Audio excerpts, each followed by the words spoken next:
ಬಹಳಷ್ಟು ಸಂದರ್ಭಗಳಲ್ಲಿ ನಾನು ಹೇಳಿದ್ದೀನಿ, ಬೆಂಗಳೂರನ್ನು ನಾವು ಹಾಡಿ ಹೊಗಳ್ತೀವಿ. Bengaluru IT city, silicon city, Bengaluru lake city, Bengaluru garden city, ಒಂದಾ ಎರಡ ಹಿರಿಮೆಗಳು ಗರಿಮೆಗಳು.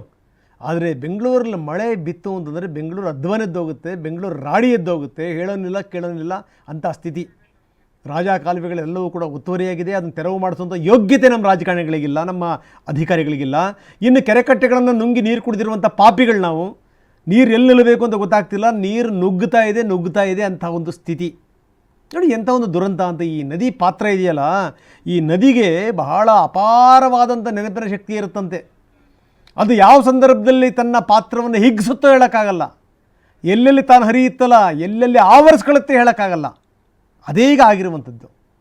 ನಾವು ನುಂಗಿ ನೀರು ಕುಡಿದಿರುವಂಥವ್ರು ಈಗ ಬಾಯಿ ಬಿಡಕಬೇಕು ಅಂತ ಒಂದು ಸ್ಥಿತಿ ನಾವು ತೋರಿಸ್ತಾ ಇದ್ದೀವಿ. ಇವೇನು ರಸ್ತೆಗಳು ಅಥವಾ ನಿಜಕ್ಕೆ ನದಿನೇ ಹರಿತಾ ಇದೆಯೋ ಒಂದು ಅರ್ಥವಾಗ್ತಿಲ್ಲ. ಇನ್ನು ಈ ಕೆಳಗಡೆ ಇರುವಂಥ ಮನೆಗಳಿದಾವಲ್ಲ, ಬಿಡಿ ಇಳಿಜಾರಿನಲ್ಲಿರುವಂಥ ಮನೆಗಳು, ತೆಗ್ಗಲ್ಲಿರುವಂಥ ಮನೆಗಳು, ಪರಮಾತ್ಮನೇ ಕಾಪಾಡಬೇಕು ಅಂಥ ಒಂದು ಸ್ಥಿತಿ. ನೀರು ನೇಚರ್ ರೀ, ತಡೆಯೋಕ್ಕೆ ಸಾಧ್ಯನಾ ಅದನ್ನು?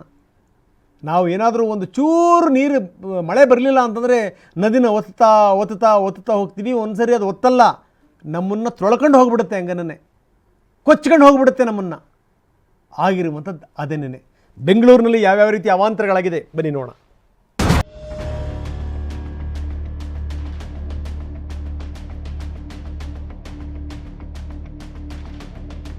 ಇನ್ನು ಮಳೆ ಬಂದಷ್ಟು ನೀರು ಬೆಂಗಳೂರಲ್ಲಿರುವಂಥ ಕೆರೆಗಳು ಯಾವುದು ಕೂಡ ತುಂಬಿಲ್ಲ.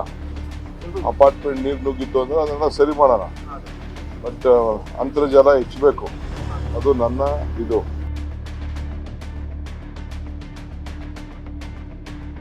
ಮಳೆ, ರಣಮಳೆ, ಬೆಂಗಳೂರಿಗರ ಪಾಲಿಗೆ ಕಣ್ಣೀರ ಮಳೆ.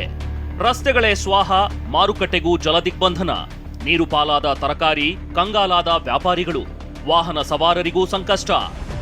ಒಂದೇ ಒಂದು ರಾತ್ರಿ ಸುರಿದ ಮಳೆಯಿಂದಾಗಿ ಇಡೀ ಬೆಂಗಳೂರಿನಲ್ಲಿನ ಸ್ಥಿತಿಯಂತೂ ಕೇಳೋದೇ ಬೇಡ.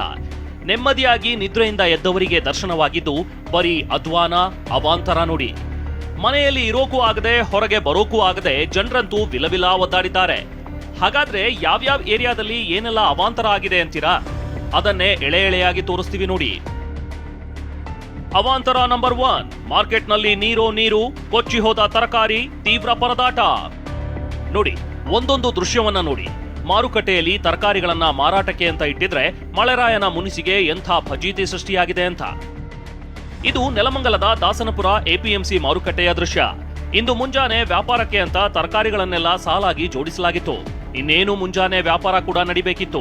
ಆದ್ರೆ ರಣಚಂಡಿ ಮಳೆ ಎಲ್ಲವನ್ನೂ ನೀರು ಪಾಲು ಮಾಡಿದೆ. ಮಳೆ ಹೊಡೆತಕ್ಕೆ ಮಾರುಕಟ್ಟೆಗೆ ನೀರು ನುಗ್ಗಿದ್ರಿಂದ ಕ್ಯಾರೆಟ್, ಬೀಟ್ರೂಟ್, ಸೊಪ್ಪು ಸೇರಿ ಇತರೆ ತರಕಾರಿಗಳಿಗೆಲ್ಲ ಹಾನಿಯಾಗಿದೆ. ನೀರಲ್ಲಿ ತೇಲಿ ಹೋಗ್ತಿದ್ದ ತರಕಾರಿಗಳನ್ನ ವ್ಯಾಪಾರಿಗಳು ತುಂಬಿಕೊಂಡ ದೃಶ್ಯ ಮನಕಲಕುವಂತಿದೆ. ಅವಾಂತರ ನಂಬರ್ 2, ಕಮ್ಮಸಂದ್ರದಲ್ಲಿ ರಸ್ತೆ ಮುಳುಗಡೆ, ಬೈಕ್ ಮತ್ತು ಕಾರುಗಳು ನೀರು ಪಾಲು. ಇದು ಕಮ್ಮಸಂದ್ರದ ಡ್ಯಾಡಿಸ್ ಬಡಾವಣೆಯಲ್ಲಿನ ದೃಶ್ಯ. ಈ ದೃಶ್ಯ ನೋಡ್ತಿದ್ರೆ ಇದೇನು ರಸ್ತೆಯೋ ಅಥವಾ ರಾಜಕಾಲುವೆಯೋ ಅಂತ ಭಾಸವಾಗುತ್ತೆ. ರಸ್ತೆ ಮೇಲೆ ಮೊಣಕಾಲುದ್ದ ನೀರು ನಿಂತಿದ್ದು, ರಸ್ತೆ ಬದಿಯಲ್ಲಿ ನಿಲ್ಲಿಸಲಾಗಿದ್ದ ಕಾರು, ಬೈಕ್ಗಳು ನೀರಲ್ಲಿ ಲಾಕ್ ಆಗಿವೆ. ನಿವಾಸಿಗಳು ನೀರಲ್ಲೇ ಜೀವ ಕೈಯಲ್ಲಿ ಹಿಡ್ಕೊಂಡು ಓಡಾಡ್ತಿದ್ದಾರೆ. ನಿವಾಸಿಯೊಬ್ಬರು ಕಾರಿನಲ್ಲಿ ತೆರಳಿ ಅಲ್ಲಿನ ಪರಿಸ್ಥಿತಿ ತೋರಿಸಿದ್ದಾರೆ ನೋಡಿ. ಅವಾಂತರ number 3, Varthur to outer ring, ಕಾಲುವೆಯಂತಾದ ಮುಖ್ಯ ರಸ್ತೆ. ಇಲ್ಲಿನ ದೃಶ್ಯ ನೋಡಿ. ರಸ್ತೆ ಪಕ್ಕದಲ್ಲಿನ ಕಟ್ಟಡಗಳು ಒಂದ್ ರೀತಿ ಕಾಲುವೆ ದಡದ ಮೇಲೆಯೇ ನಿರ್ಮಾಣ ಆಗಿದ್ದಾವ ಅನ್ನುವಂತಾಗಿದೆ. ಮುಖ್ಯ ರಸ್ತೆಯಲ್ಲಿ ನೀರಿನಿಂದ ಮುಳುಗಿದ ಪರಿಣಾಮ ಥೇಟ್ ಕಾಲುವೆಯಂತೆ ಕಾಣ್ತಿದೆ.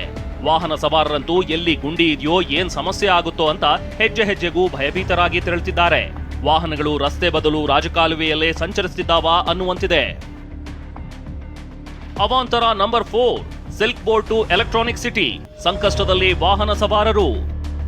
ಸಿಲ್ಕ್ ಬೋರ್ಡ್, ಬೊಮ್ಮನಹಳ್ಳಿ, ಎಲೆಕ್ಟ್ರಾನಿಕ್ ಸಿಟಿ ರಸ್ತೆ ಸ್ಥಿತಿ ನೋಡಿ. ರಸ್ತೆ ಮೇಲೆ 1-2 ಅಡಿಗಳಷ್ಟು ನೀರು ನಿಂತಿದ್ದು ವಾಹನ ಸವಾರರಿಗೆ ತೀವ್ರ ಸಂಕಷ್ಟ ಎದುರಾಗಿದೆ. ನಿಂತ ನೀರಿನಲ್ಲಿಯೇ ಜೀವ ಗಟ್ಟಿ ಮಾಡಿಕೊಂಡು ತೆರಳುತ್ತಿದ್ದಾರೆ. ಒಂದ್ ವೇಳೆ ಯಮಗುಂಡಿಗಳೇನಾದ್ರೂ ಸಿಕ್ಕಿದ್ರೆ ಅಪಾಯ ಕಟ್ಟಿಟ್ಟ ಬುತ್ತಿ. ಬೈಕ್ ಸವಾರರಂತೂ ಹೆಜ್ಜೆಗೂ ಅಲರ್ಟ್ ಆಗಿ ತೆರಳುತ್ತಿದ್ದಾರೆ. ಇದೇನಾ ಬ್ರ್ಯಾಂಡ್ ಬೆಂಗಳೂರು? ಶುರುವಾಯಿತು ಆಕ್ರೋಶ.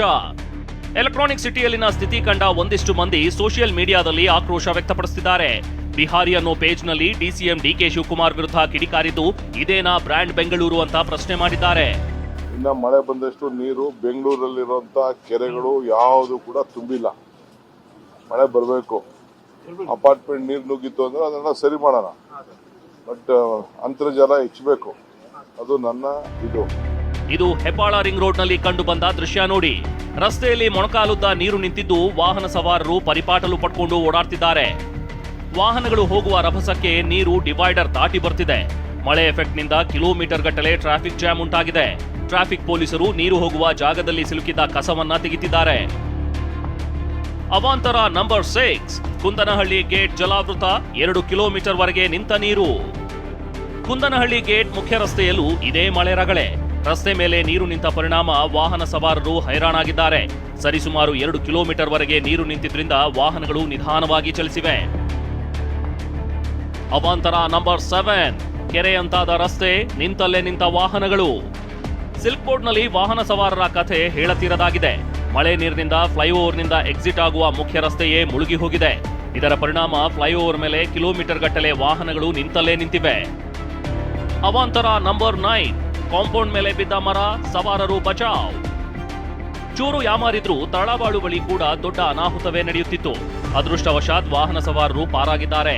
ಗಾಳಿ ಮಳೆಗೆ ಬೃಹತ್ ಮರವೊಂದು ರಸ್ತೆಗೆ ಅಡ್ಡಲಾಗಿ ಬಿದ್ದಿದೆ. ಮರ ಬೀಳುವ ಸಂದರ್ಭದಲ್ಲಿ ವಾಹನ ಸಂಚಾರ ಇಲ್ಲದೇ ಇದ್ದಿದ್ರಿಂದ ಅವಘಡ ತಪ್ಪಿದೆ. ವಿಷಯ ತಿಳಿದು ಸ್ಥಳಕ್ಕೆ ಧಾವಿಸಿದ ಟ್ರಾಫಿಕ್ ಪೊಲೀಸರು ಮರ ತೆರವಿಗೆ ಮುಂದಾಗಿದ್ದಾರೆ. ಅದೇನೇ ಹೇಳಿ, ಮಳೆ ಬಂತು ಅಂದ್ರೆ ಸಾಕು, ಬೆಂಗಳೂರೇ ನಡುಗಿ ಹೋಗುತ್ತೆ.